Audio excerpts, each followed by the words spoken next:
I'm Lucy Nalpathanchel. We're listening back today to a conversation from earlier this year about the startling decline in bird populations around the globe. We'll also talk later in the hour about the stereotypes many of us have about who a birder looks like. It's a topic that came into the national conversation in recent months after a black birder named Christian Cooper had the police called on him by a white woman while he was birding in Central Park. As always, thanks for listening. This is Where We Live from Connecticut Public Radio. I'm Lucy Nalpathanchel. What does it mean to be an environmentalist? Got an image in your mind of what an environmentalist looks like? Think that person skews older and white? Well, Corina Newsome says think again. She's an African-American graduate student studying biology with a focus on avian conservation. She has founded several programs to encourage people of color, especially young people of color, to explore the outdoors. Coming up, Corina joins us to talk about her work. Now, Corina writes on her blog that birds changed her life. Maybe you love birds too. When you're outside, have you noticed fewer of them in your backyard? You know, in previous Where We Live shows, when we talk about birds, our listeners like to tweet us pictures of birds they see near their homes or apartments. And you can do that too, even in the winter. Again, our Twitter handle is @WhereWeLive. Now, later we'll be joined, we're going to be talking about two recent studies that focus on bird populations in North America. Later we'll be joined by Dr. Brooke Bateman, a senior scientist at the National Audubon Society, about how bird species will be impacted as the planet warms. First, we wanted to focus on a startling report. Startling, that is, if you don't follow birds as closely as my next guest. In studio with me is Dr. Chris Elphick, professor of ecology and evolutionary biology at UConn, who's currently leading the 5-year-long project, the Connecticut Bird Atlas. Chris, welcome to the show. Well, it's nice to be here.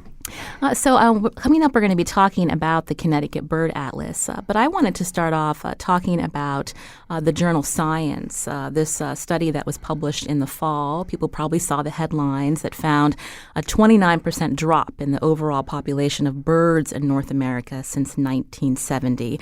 So to put it another way, that's 3 billion fewer birds today in North America than there were 50 years ago. So when you heard that study or read that study, what was your response? Well, I was not terribly surprised about the magnitude of the decline. There's been a lot of evidence for a long time that bird populations are declining. I think what was striking about this study is that the team that put it out had pulled together a lot of different data sets. So people had analyzed some of these data sets individually, but nobody had already pulled it all together and put it in one place, used state-of-the-art methods to analyze the data, and really quantify just how big the entire problem was. And so I think that even for those of us who follow this stuff and had a sense of what was going on anyway, it was really valuable to be able to see just what the whole picture looked like. You mentioned this data. So can you break that down for us? Where did the data come from, and what was so groundbreaking about this compilation? Sure. So there were lots of different data sets included. So one of the biggest and I guess best known, at least in the bird world, is a study called the Breeding Bird Survey that's conducted by the U.S. Geological Survey. It's been going since 1966, and it involves surveying the numbers of birds along these road routes that are distributed across all of North America. And so volunteer birders go out and they drive these routes, stopping every half mile and getting out of their car and counting birds for a fixed amount of time, and then doing that every single year over and over the decades. And so those data have shown declines in a number of species. So that's one of big data sets. Second one is probably the one that is best known to most people, which is the Christmas bird count, which has been organized by Audubon for over 100 years, in which, again, many volunteer birders go out and count birds in a designated area, this time in the middle of winter, and quantify all of the birds that are there. And then there were several other more specialized surveys that have focused on particular groups of birds that were brought together. I wanted to talk coming up just a couple of minutes about how scientists looked at weather radar in this, this really interesting study, again, that was released in the fall. But when you mention bird counts, does that mean that when volunteers go out, they're counting individual birds? Are they looking at specific species of birds? Can you describe that for us? Yeah, I mean, it's both things. I mean, you're trying to find as many species as possible often, especially on the Christmas bird count. For a lot of birders, it's kind of a semi-competitive thing, who can see the most species. Okay. And who usually wins that? Well, the person who stays out the longest and gets the coldest. But in addition to that, you're trying to quantify the number of birds, which is hard. I mean, birds fly around, they move, they hide in bushes. It's counting seems like it should be easy, but it can be pretty difficult. I'd be worried that I'd be counting the same bird over and over again. That's definitely a risk, and that's where experience helps. But it's it's something you can't be you can't always be sure. I mentioned again this using weather radar to document flocks of migrating birds. Can you describe that to people of how scientists looked at these maps, this radar over the years, again to help get this data for this study that was released? Yeah, it's pretty amazing, and I should say it's not just something that scientists can do. You can see this. Interesting. If you go on the NAXRAD website, which is where the weather radar is, and it's during the migration in the spring or the fall, and you watch it during the period when it gets dark at night, because a lot of birds migrate at night. Right around dusk, you can see it turn green, like it would if there was a rainstorm coming through, and that's birds taking up and getting up into the atmosphere. And if the weather conditions are right, if the winds are in the right direction and a lot of birds are migrating, you can visually see it on this radar. And so what the scientists who were involved in the study did is they took all of that data and they quantified the mass of birds that were in the atmosphere at the time. And they did that over multiple years and included that as a measure of how many birds there are. And so over the years, they saw the migrations, the masses were changing, getting smaller? Yeah. Just as the other data sets show, that overall the mass of birds in the air has declined over time. Now, you can't identify individual species, you can't count them one by one, but you can get an index of how many birds there are moving through the air. And you mentioned the NAXRAD website. Tell me what that is.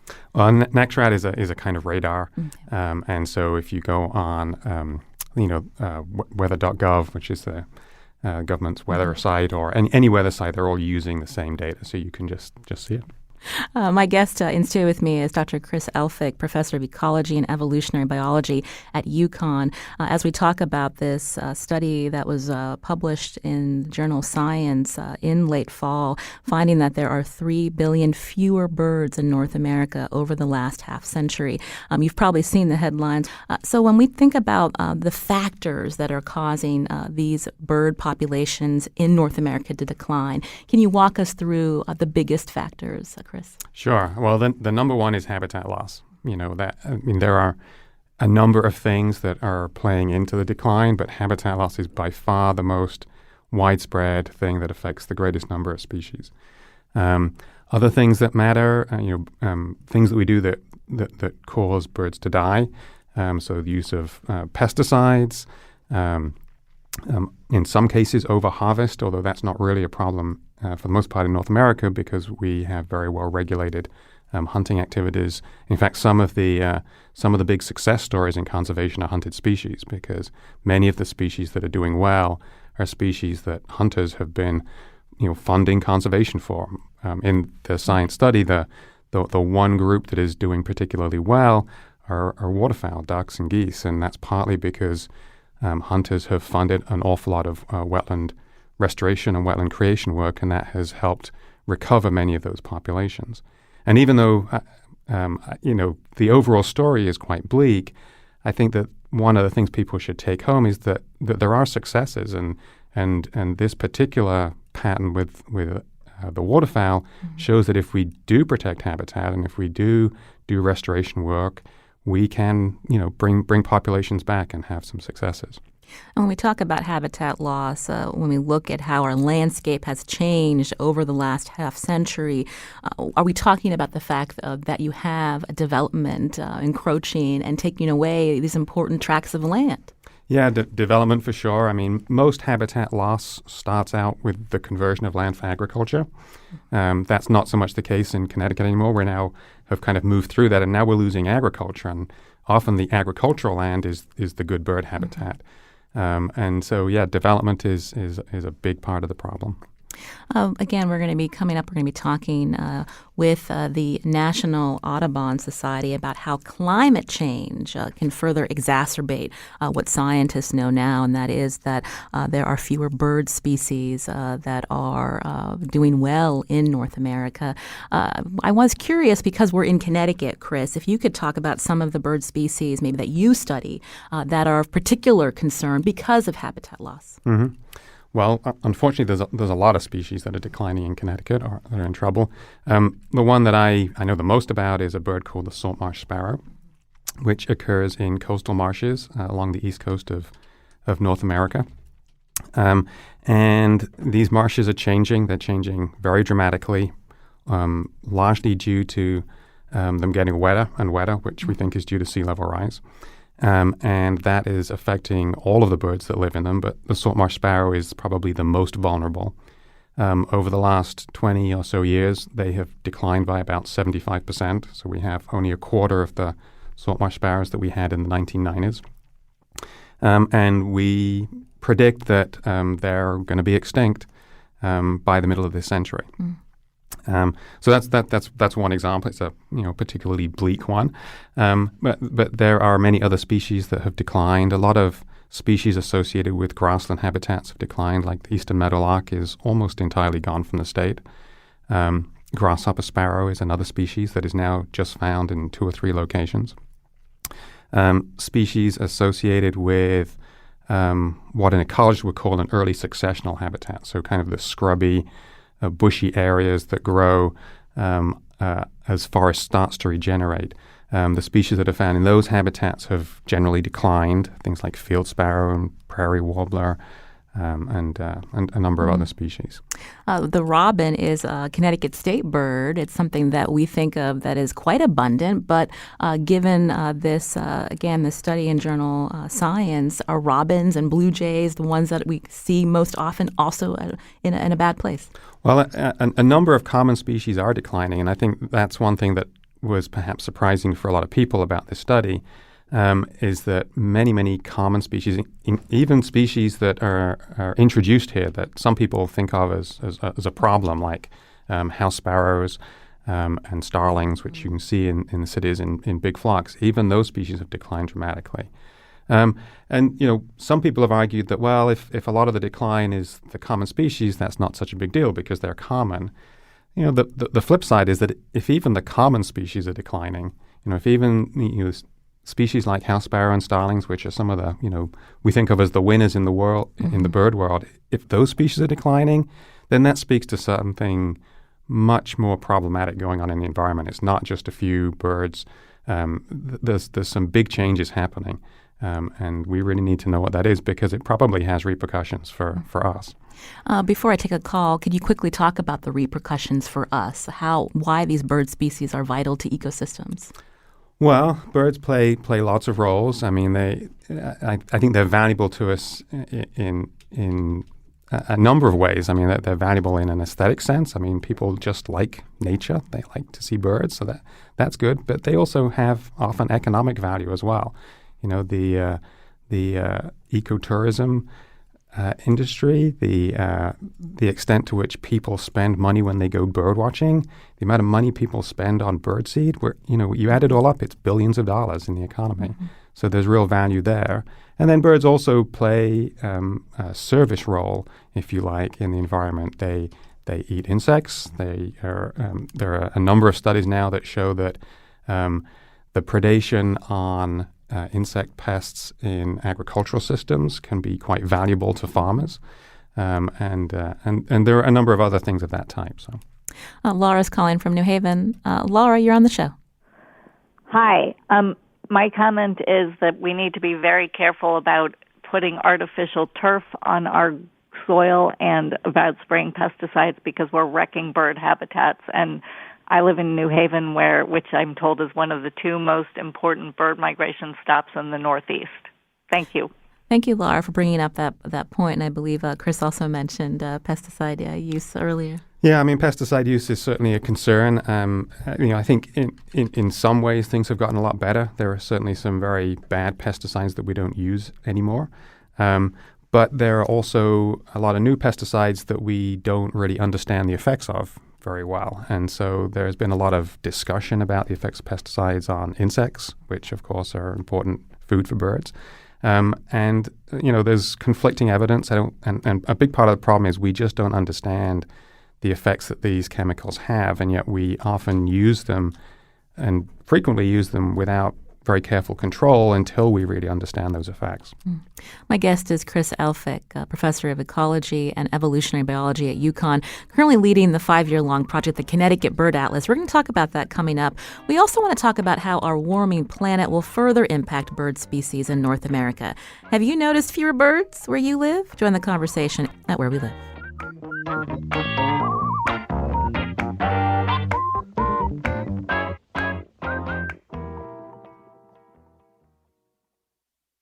This is Where We Live from Connecticut Public Radio. I'm Lucy Nalpathanchel. Are you a self-professed bird lover? What birds are you seeing near your home or apartment? You can tweet us at Where We Live. You can also join us, 888-720-9677. Again, you can also find us on Facebook. We're talking about birds today after a study in the journal Science found nearly 3 billion birds in North America have disappeared in the last half century. One of the biggest drivers of that decline is habitat loss. My guest in studio is Dr. Chris Elphick, professor of ecology and evolutionary biology at UConn. Now, if our planet continues to warm, how will that further impact bird species in North America? Joining us to help answer that question by phone, Dr. Brooke Bateman, senior scientist at the National Audubon Society. Brooke leads the climate science team focusing on climate and the conservation of birds and their habitats. Brooke, welcome to our show. Hi, thanks for having me today. So the National Audubon Society published a report titled Survival by Degrees. What was the major takeaway from that report, Brooke? Thanks. Our report looked at birds in North America and how climate change could potentially affect them in the future. And what we found was that 2/3 of birds that we looked at in North America are going to be at risk from climate change, potentially losing large amounts of their range, potential extinction. And so 2/3, or 389 out of the 604 species that we looked at, are vulnerable. That's a really troubling statistic. When you look at these 3 warming scenarios, is 2/3 of American birds, North American birds, at risk if the planet warms up to 3 degrees Celsius? Yeah, so we looked at the 3 different scenarios so that we could get an idea of how different climate change scenarios could play out with birds. And what we found is that the 3-degree scenario, if we continue to go on the track that we're going with climate change and not take action, then 2/3 of the birds are going to be at risk.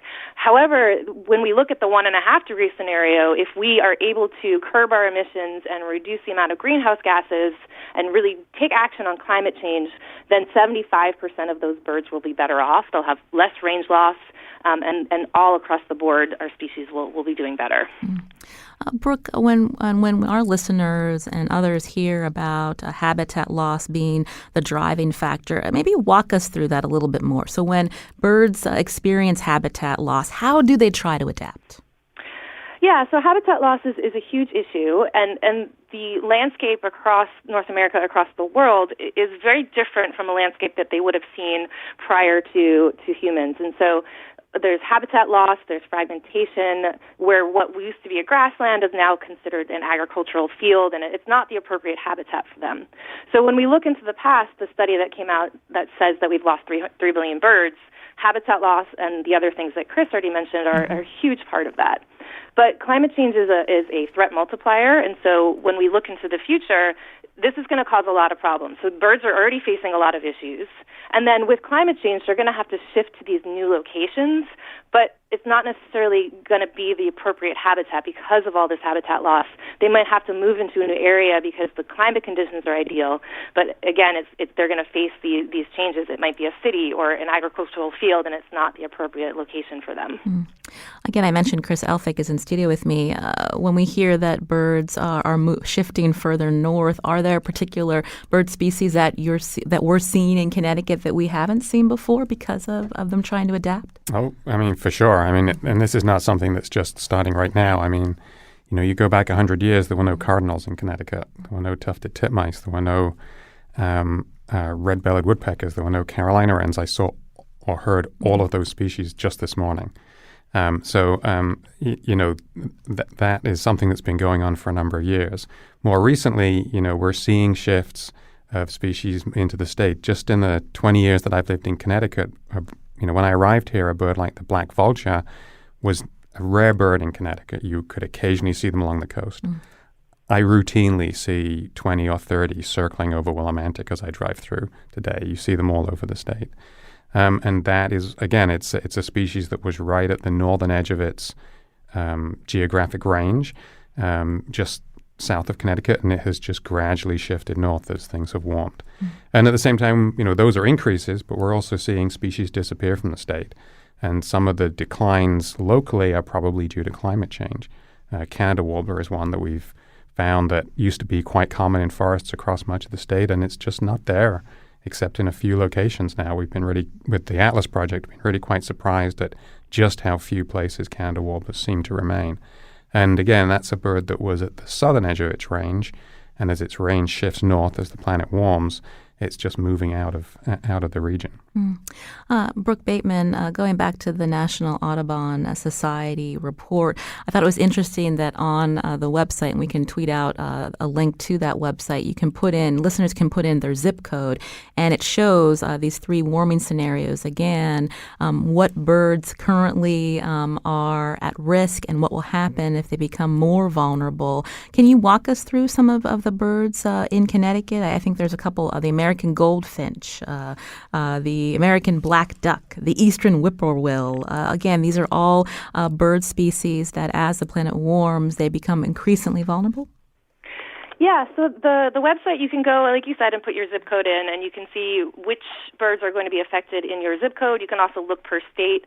So, for example, at the 3 degrees warming scenario in Connecticut, we have 71 species that are vulnerable to climate change. And then you can toggle to the 1.5 degree scenario where you see that it's more like 30 species if we can do something. And so these are species like dark-eyed junco, salt marsh sparrow, and ovenbird, species that some are common across the state, others are restricted to the coast. But you can play around and see what your favorite species and how they're going to be affected. And I think that birds are a really interesting lens to look at climate change, because climate change is this big abstract concept of 3 degrees warming globally. What does that mean locally? And so we can take birds and sort of distill it at a local level, and we can look at the individual species and how the different scenarios play out. Again, with me is Dr. Brooke Bateman, senior scientist at the National Audubon Society, as we talk about how climate change will further impact the loss of bird species in North America. In studio with me, Chris Elphick, professor of ecology and evolutionary biology at UConn. Chip is calling from Waterbury. Chip, go ahead. Yes, I had moved into the Waterbury area about 20 years ago now, and when I drove around the city, I noticed a lot of pigeons in parking lots like Stop and Shop, seagulls. But then crows took over for a couple of years, and then the crows disappeared for a little while, and there was nothing for quite a while. And then about 3 years later, the crows came back, and then nothing again. The pigeons never did come back. And then again this year, the crows came back. And I was wondering what kind of cycle is that? That's kind of really strange to me. Well, thank you for your question. I'll have Chris Elphick from UConn help answer that question. I think crows are really fascinating, but tell us more about why they might see that fluctuation. Well, so I think there's a couple of things there. I mean, one is that all bird populations, all animal populations fluctuate up and down. And if you're just in one local place, you're probably just going to see that, and it's probably just the normal fluctuation of things. You regularly hear people say, "Oh, there used to be a mockingbird in my yard, and it's not there anymore." Well, that might just be that mockingbird died out, another one didn't move in yet. Maybe in 3 years' time, there'll be a mockingbird there again. But at the same time, there are. I guess I should say that's one of the reasons we need these long-term data sets. And what is so valuable about the breeding bird survey and some of these other studies is that they really give us that long-term perspective. In terms of the crow specifically, there was a period a few years ago when West Nile virus was spreading through the state and then across the rest of the continent. And crows were one of the species that suffered very badly as a result of that. Now, I don't know the exact timing of Chip's observations, but there was a period where crow populations really plummeted, and now they have come back to some extent. But there are these things that come and go. You mentioned the importance of these surveys. I mentioned that you are leading this 5-year-long project, the Connecticut Bird Atlas. Citizen science plays a vital role in these studies that we have mentioned. Talk more about the efforts on the ground here, Chris. Yeah, so the Connecticut Bird Atlas is a project that is designed to map the distribution and abundance of birds across the state. There was an atlas project done in the 1980s, and so we're kind of replicating that, but we're also doing more than was done at that time. And we have taken the entire state, divided it up into just over 600 blocks that encompass the entire state, and we have volunteer birders who are going out and counting the birds, putting together species lists, trying to identify all the species that they see in each block, and during the breeding season, collecting data on breeding behaviors that help us know whether the birds are really breeding there or if they just happen to be passing through. And are you looking for volunteers, or you said it's nearing the end? We're about halfway through the project, so we're always happy for volunteers. We have about 700 people who have signed up to work on the project already, so we have a lot of people, but there's always more work to do. We and in addition to many of our volunteers are very serious birders who will go out, know all the birds, can identify them all by sound.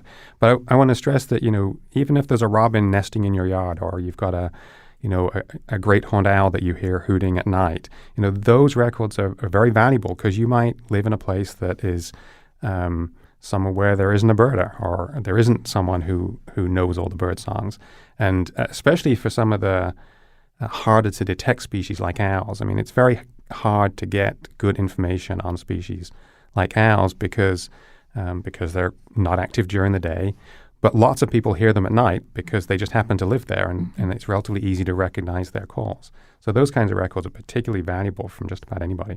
And so if someone hears, say, a barn owl or a great horned owl where they live, and they wanted to share that information, where could they go, Chris? So we have a website. It's ctbirdatlas.org. And if you go there, there's information on how to submit data in a variety of different ways. Julius is calling from Middletown. Julius, go ahead.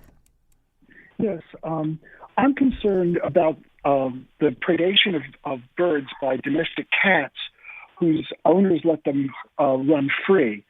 And I think this is an added problem for stressed populations. If we have 30 or 40 million cats that are roaming, and they're killing 100 birds or more a year, that comes out to hundreds of millions of birds that are perishing needlessly. Well, thank you, Julius, for bringing up that point. We've talked about that on the show in the past. Chris, how do you respond to that? Well, Julius is right. I mean, cats do kill billions of birds. Actually, the estimates suggest that the numbers are huge, and not just birds, also small mammals, and in some parts of the country, some species of reptiles as well. So that's certainly true. And if I love cats, I think cats are great, but keep them indoors. But keep them indoors, and they'll be safer. Cats that roam tend to be very vulnerable to coyotes and those great horned owls we were just talking about, and so your cat will be safer that way as well. Before I go back to Dr. Brooke Bateman, Kenny is calling from Litchfield. Kenny, go ahead. Hi. I wonder I'm thinking about the window of observation that we have, for better or worse. And the beginning of our observation window starts with traditional agriculture, or maybe the 40-acre farm where it's a closed-loop nutrient cycle versus industrial agriculture. And so what role does that play in the success or failure of bird species? And ultimately, I'm trying to think of what sorts of plants and what sorts of practices I can implement on my land to facilitate the health of birds. Kenny, excellent questions. Chris? So the industrialization of agriculture has certainly played a very large role in the loss of habitat. In Connecticut, I think things are pretty good. I mean, we're shifting away from that in anything. If anything, agriculture is a threatened industry, and agricultural habitats are threatened habitats. And even though when you convert to agriculture, you lose certain types of habitats, there are many birds that do use farmland. Farmland is increasingly valuable for many species that don't have native habitats. We mentioned grasslands earlier. Not all grassland birds can survive in farmland, but some of them can. And if we didn't have the farmland, if it was all tract housing, then those birds would have nowhere to go. So I'm someone who studied birds in agricultural systems, and I actually think they can play a really important role in the conservation equation. But if they get too industrialized, if you pull out all of the hedgerows around the edges of the fields, if you use excessive amounts of chemicals, then you start to have problems. Mm-hmm. In terms of what you can plant, I'm not an expert on that, but I know Audubon has a lot of resources on their website, so that might be a good place to start. I would love to mention pollinator pathways, something that we've talked about in the show previously. This is an effort as we think about how our landscape is fragmented, chopped up because of development. There are efforts to create areas near where you live that pollinators, birds, bees, and others can benefit. And if you want more information, you can go to pollinator-pathway.org. Lots of towns in Connecticut are signing up, again, to help wildlife in those areas. I wanted to go back to Dr. Brooke Bateman, senior scientist at the National Audubon Society. Brooke, and I was wondering if you could give some suggestions to our listeners, because as we hear about our warming planet, some people feel helpless. What can they do? Specifically, as we think about habitat loss, as bird species in North America could face extinction if we continue to see our planet warming up to that 3 degrees. What are some final words from you? Thanks. I think it's important that people do find some hope and things that they can do individually. And leading off your pollinator pathways, I think that one of the things that we can do is to look at native plants as sort of a co-benefit for both the planet and also for cities. And so native plants can cut down costs for cities because they don't need to be watered as much or mowed as much. And they can also act as carbon sinks, so they can mitigate rain, they can hold carbon. And so that's one of the things that we can fit into the topic of natural solutions. And so you can advocate for natural solutions. So Audubon Connecticut is already working on natural solutions such as restoring wetlands. And so if you restore wetlands and salt marshes, this can help buffer ecosystems from sea level rise, but it can also mitigate climate change by also pulling some of that carbon out of the atmosphere. So that's something that you can sort of advocate on a large scale, but you can also reduce your energy at home. You can ask your elected officials to support energy-saving policies like the BEST Act. You can look to your work. You can adjust the thermostat in your work. You can ask for more plant-based food in your schools or compost in your schools. So there's lots of different things that you can do individually. I will say that Audubon has this fantastic guide to climate action on their website where you can look at the different options that are available to you. But I think one of the most important things that we need to do is to call on our elected leaders to really be climate and conservation champions, because we need action to happen at a broad scale. We really need those across-the-board policies that will help us get through this climate crisis. Again, Brooke Bateman is senior scientist at the National Audubon Society. Thank you for joining us today here on Where We Live. Thank you for having me. In studio is with me Dr. Chris Elphick, professor of ecology and evolutionary biology at UConn, as we continue to talk about birds and people who love them and why they're important. Other ways to foster curiosity about the natural world, especially in young people. My next guest will be talking about that. You can join us too. Find us on Facebook and Twitter at Where We Live.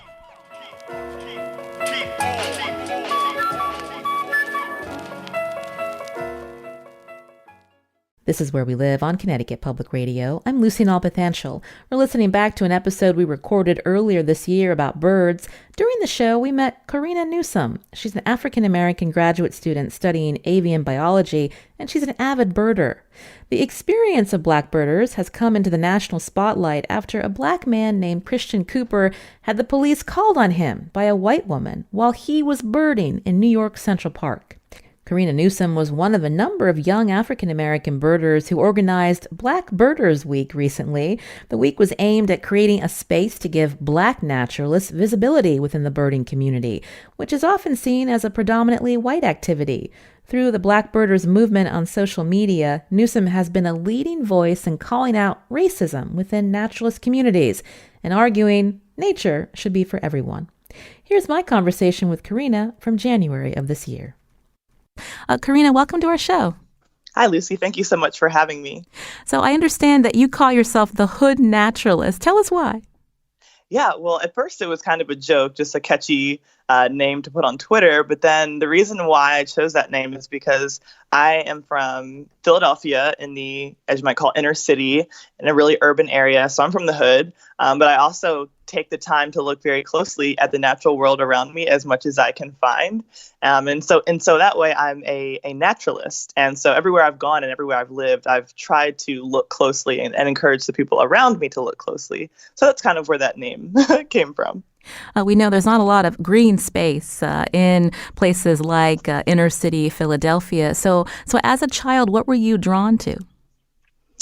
As a child, my mother would actually occasionally take us out to the outskirts and to the suburbs to walk around and get some connection with green space. But while I was at home, I wasn't really very much focused on the wildlife in my backyard because there was not very much. But what I did have were like magazines from National Geographic and encyclopedias. So I was always very curious and interested in wildlife, but I had never really touched it with my own hands or seen it with my own eyes before. You've written that birds changed your life. How did they do that? Yeah, well, when I took ornithology in college under the direction of Dr. Jason Corder, who is basically the person who introduced me to birds. Birds are very interesting because they exist in this almost like in opposition with themselves. So they're these things that are very fragile. And having worked with birds in animal care, like I've actually been able to like touch and feel just how fragile they are. You know, they've got hollow bones. Even your largest birds sometimes only weigh a few pounds. But they make these massive physical feats through migration, through their breeding behaviors. They are very unique and very impressive in the kinds of physical feats which they accomplish. So they kind of exist as fragile beings, but do more physically than most living things have ever done. If you're a bird lover, everyone has their favorite bird. So what was the bird that changed you or that you felt that you were drawn to? Yeah, the very first bird that I learned and that I was utterly shocked by its existence was the blue jay, because I'd heard that word before, but I had never seen one, and I certainly didn't know any native birds at the time. And I thought a blue jay was essentially what is actually an eastern bluebird. That's kind of the bird I was picturing. And then when I saw a blue jay in real life, this massive bird covered in all different shades of blue and white and black, I was blown away. And at that point, I started looking closely at the natural world around me. Mm. So you were a young African-American woman. You mentioned some mentors. They were the ones that helped encourage you into wildlife sciences? Yeah. So when I was in high school, I was planning on being a veterinarian because that's pretty much the only wildlife career I could think of, or animal career. And then one day, a Black woman zookeeper from the Philadelphia Zoo, my neighborhood zoo, reached out to me and invited me to come intern at the zoo and look behind the scenes at the job that she did. And at that point, an entirely new world of wildlife careers opened up for me. And it felt like the entire world was my oyster, you know. And so I was introduced to a variety of different careers, zookeeping being one, wildlife biology being another. And so from that point on, I realized the potential for my career path. How did you see other young people responding to you when they saw you doing presentations at the zoo, and why it's important for them to see you, but also to understand that you have a natural curiosity about the natural world, and they can too? Yeah, well, I think they had the same reaction that I did when I saw a Black woman being a zookeeper. It was like, wow, I've never seen this combination before. Someone from the city, someone who's from my ethnic background doing this job. And at first I would often get comments like confused, like, why are you messing with them animals? Or like, how did you get into this? Like, this is so strange. Like, they would go to the zoo to see animals, but they didn't expect necessarily to see someone like them working with the animals. And so it was first sometimes met with confusion, but then often followed by, okay, how can my kid, follow in that same path? Or how can I, get closer to possibly doing a career like that? And that's exactly what I did. And so I was able to offer my own, path that I'd taken as a result of people introducing me to the world of wildlife conservation, and offer that to other people as well. I'm speaking with Corina Newsome via Skype. She's a graduate student at Georgia Southern University studying avian conservation. She calls herself the Hood Naturalist. She advocates for young people of color to consider careers in wildlife sciences. So, Corina, tell us about some of the programs you've helped develop to get children, again, who aren't connected to the outdoors, excited and thinking about maybe careers down the line. Yeah, well, while I was at the Nashville Zoo, the job that I had right before going to graduate school, I was able to start a program called Pathway to Animal Care Careers, which still exists there. So if you're in Nashville, check it out. But it allows students who are in high school in the greater Nashville area in Title I schools, which is for students who are more than 70% are on free or reduced lunch.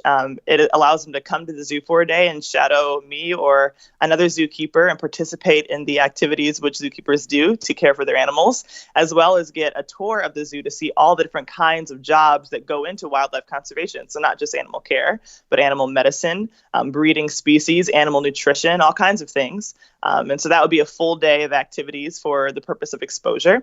Another program that I was able to start was one in conjunction with my alma mater, the school I graduated from for undergrad, and a local high school, where students had the opportunity to participate in animal care at the school. There is an on-grounds animal program there, as well as get exposure to a variety of wildlife careers throughout the school year and during a summer camp during the summer, which I was able to run, which exposed them to things like wildlife rehabilitation, wildlife law enforcement, zookeeping, again, all the variety of different kinds of careers that exist within zoo conservation. And so they were able to both see what those careers look like, as well as speak with people in those careers to get an idea of what the possibilities are. And then at the end, I had the great opportunity to kind of see, what kind of careers they were thinking of after having a variety of different kinds of exposure, and help guide them in the directions for next steps to take. I thought it was interesting. I saw a video where you were doing a presentation inside an African-American church. And so you're engaging communities of color where they live, not just about, interesting animals that they may see, but how that they can be engaged when we think about climate solutions and how to get everybody involved with this.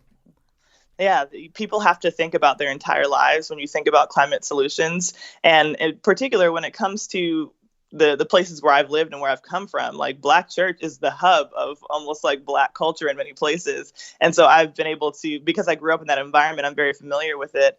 And I also had never actually even been to like a zoo until I was 18, because it was $20 to get in. And so that was a huge barrier. One trip to the zoo would cost my mom like $100 to take the whole household. And so it really wasn't an option.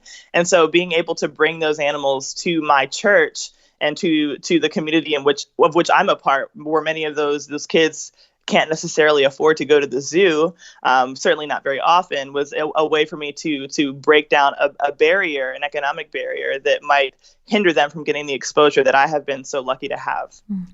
Corina, in studio with me is Chris Elphick, a professor of ecology and evolutionary biology at UConn. Chris, I was wondering if you could respond to what Corina's been telling us, especially about the programs that she's using to engage young people, especially young people of color. Anything that's similar in Connecticut, where the people are on the ground, encouraging young people, even before they get to college, to have that curiosity?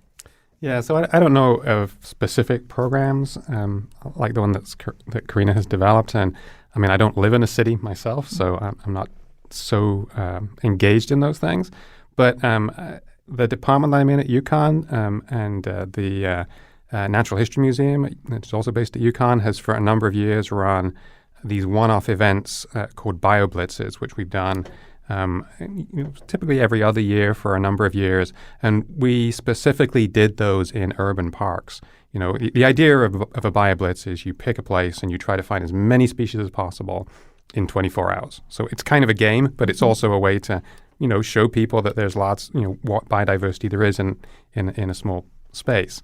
And, we did them in urban parks specifically to send the message that there's biodiversity everywhere. Every one of these things that we did, we found over 1,000 species, often 1,500 species. This is all, not just birds, this is plants, insects, everything. But in 24 hours, a bunch of scientists can come in and find 1,500 species in a park in the middle of Hartford or in the middle of Danbury or wherever. And there was always an educational component. There were kids' camps associated with that where kids could come and engage in things. So there are things like that happening.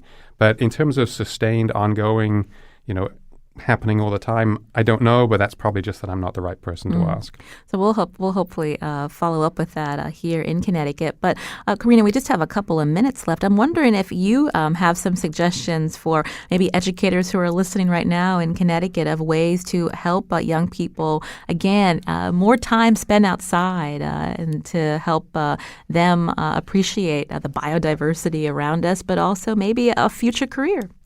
Yeah, definitely. And I will say that one of the great models that I've seen for this is actually Houston Audubon. I visited them recently, and they are kind of right in the middle of Houston, which is a very big, sprawling city, but that has patches of biodiverse habitats right in the city. And they have, similar to what Chris was saying, they have used and invited the city residents to participate in bird surveys that happen every single month. And so they're compiling such incredible data about bird populations right in people's backyards. And that data is collected by the people who live there. And I think that is just one of the best ways to both educate and inspire curiosity.